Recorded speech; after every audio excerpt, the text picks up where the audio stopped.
Sergeant Doney, 6-man Mission Impossible team, drive out and kill 200 VC. What's the backstory behind that? I did 40, 50 missions. My team in particular was specialized to be a prisoner of war snatch. That's where we would time it so the prisoner was right there, and we blow the claymores. Everybody down there is done. How many POWs did you guys? Well, we got, the person who I met first was Bob Howard, and we hit it off really well. And he was first sergeant of recon because they wouldn't let him go in the field anymore, because for the third time they were going to put him in. He's supposed to get his Medal of Honor. And it's funny because in college I knew Greek because the New Testament was written in Greek. I had to learn Greek, And I'm walking by the team house, and there's an outline of a horseshoe up there, which in Greek is Omega. And Bob Howard sent me. He said, "What are you looking at?" And I says, the Omega up here. I said, "Was there a project here called Omega?" And he says, "I need to paint that building." That's all he said.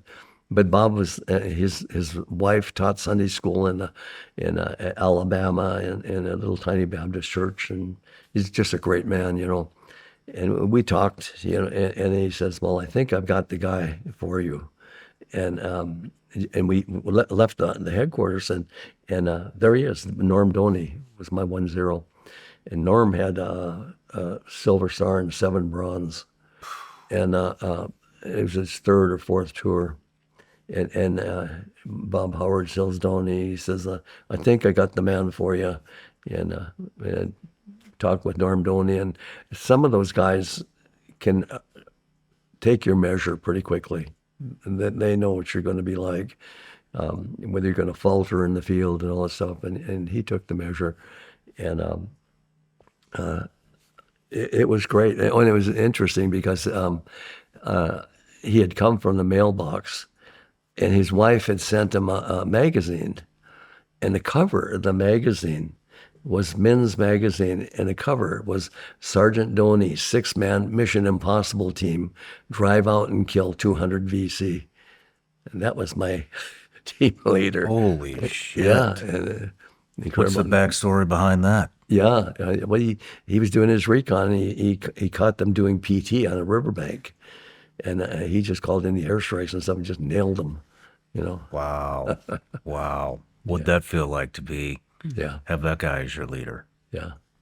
But Doney was, not only was a team leader, but he was going to teach me everything he knew. I was going to be a sponge.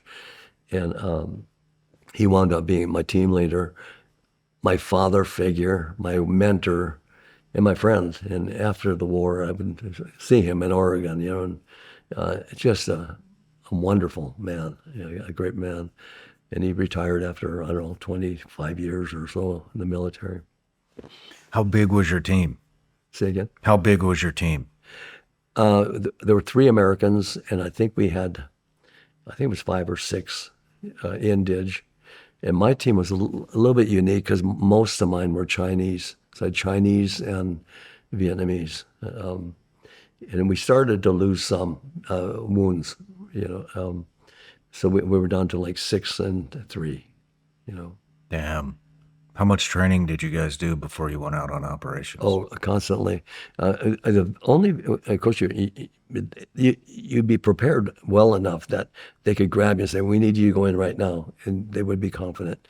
But when you get a mission, the first thing is the talk. The headquarters would find Doney or me if I was leading it, and they say, "This is your warning order. And you've got a mission, and the briefing will be tomorrow at 2:00. And so now something's going on, so you make sure your people don't go to town on leave or something like that. And then the next morning you get your warning order, the mission briefing, and they'll say, "This is where you're going, this is what you got, this is what your mission is," all that kind of a thing. And you kind of appraise it. Is this one where I'm going to need more defensive things, or you key it to the mission and so forth. And then if it required special training, then you take your people and you go to the range or whatever and do that specialized training that they don't normally do. And then You give a brief back in which it's in a briefing area, and all the people are there. The commanding officers there, the S2, the S3, S4 is there. Everybody's there, and anybody can ask you any questions they want about the mission. And the captain and the colonel and all the rest. And when they're totally satisfied that you're ready and you got a degree of success looking ahead, then they'd okay it. And then you'd have a time when the choppers are out there and you meet them out there and get inserted into the target area. A lot of people talk about, I did 40, 50 missions. I don't know how you can do that.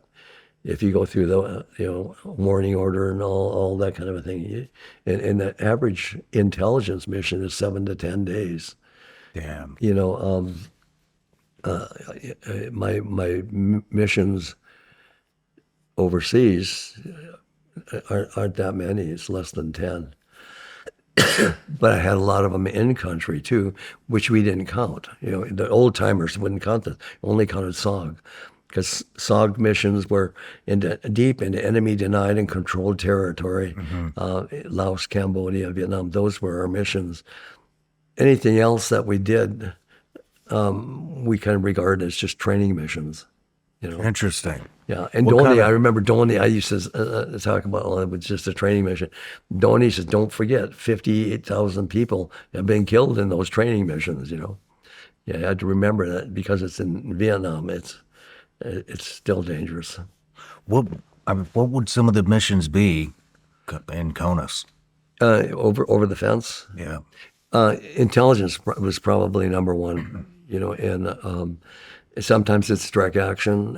My team in particular was specialized to be a prisoner of war snatch. That's what we did.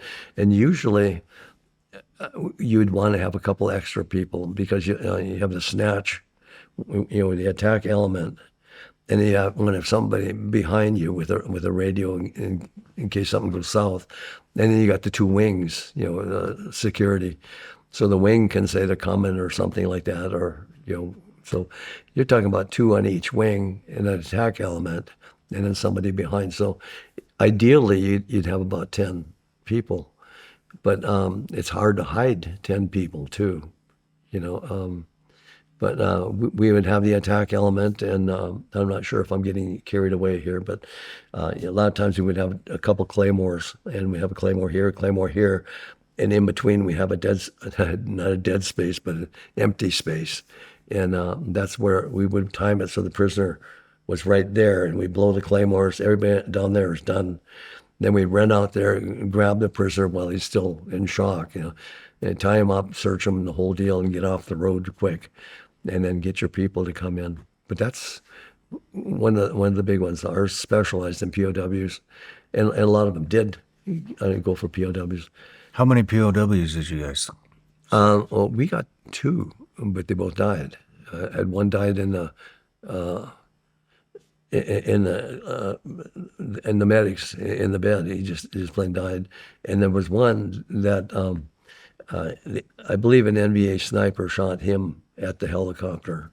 They could have been shooting us, but I think they popped him because we were ready to just lift him on, and he took the shot and he went down just like that. And I think they took their own guy so that he wouldn't talk. Yeah. And of course, So you guys were getting our POWs? No, Or you were taking. we were trying to catch POWs. POWs. Yeah, I'm sorry. Yeah. Usually, when we are trying to get our own POWs, that's a pretty big unit. Okay. Yeah. What would you do when we're taking prisoners of war? What are we doing?